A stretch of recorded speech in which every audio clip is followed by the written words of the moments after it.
Hi guys, welcome to our channel.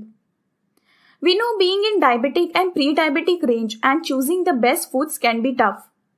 So in this video, we are going to talk about diabetes plate method and what are the foods that you can include.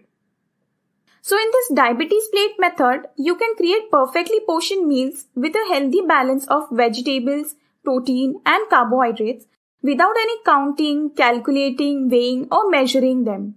All you need is a plate. To start out, you will need a plate. Now as shown here, imagine two lines drawn on your plate, breaking it up into three sections. Half of your plate should be non-starchy vegetables, 1/4 with lean protein foods, and the last quarter of the plate with carbohydrates. You can top it off with glass of water or another 0-calorie drink. So now let us see what can you have in non-starchy vegetables. Non-starchy vegetables, as the name implies, have very less amount of starch. They are lower in carbohydrate, so they do not increase your blood sugar levels very much. They are also high in vitamins, minerals and fiber, making them an important part of healthy diet.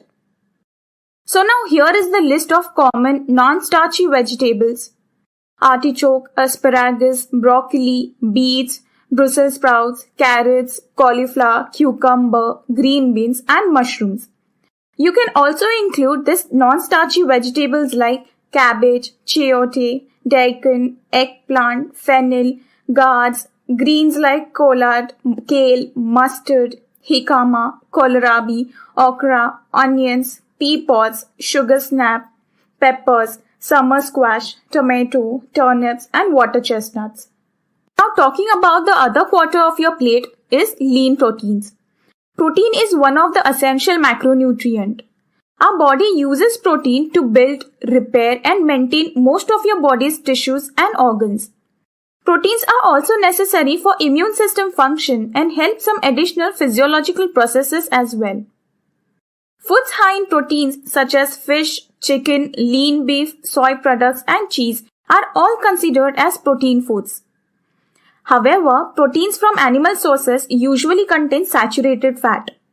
This saturated fat may increase your risk of heart disease, whereas lean proteins are lower in fat and saturated fat, making them a healthier choice.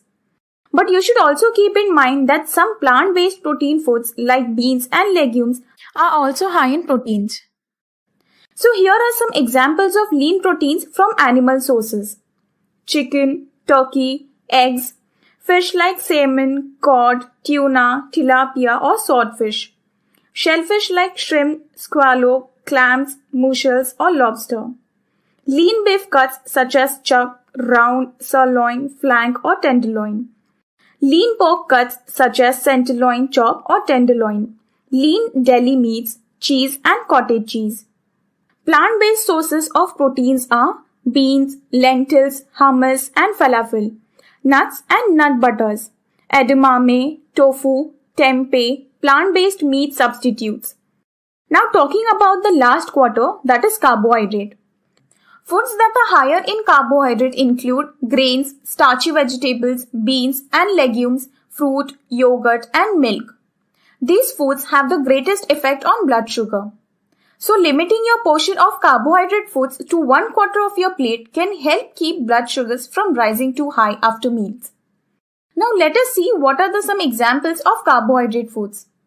Whole grains such as brown sugar, bulgur, oats, oatmeal, polenta, popcorn, quinoa, whole grain products like bread, pasta, tortillas, starchy vegetables such as acorn squash, butternut squash, green peas, palm shrimp, plantain, potato, pumpkin and sweet potato. Beans and legumes such as black kidney, pinto and garbanzo beans. Fruits and dry fruit. Dairy products like milk, yogurt and milk substitutes like soy milk. So now everyone's body responds differently to different types of foods and diets. So there is no single magic diet for diabetes. But you can follow a few simple guidelines to make out what works best for you to help manage your blood sugar. Share this video with your loved ones and don't forget to subscribe our channel.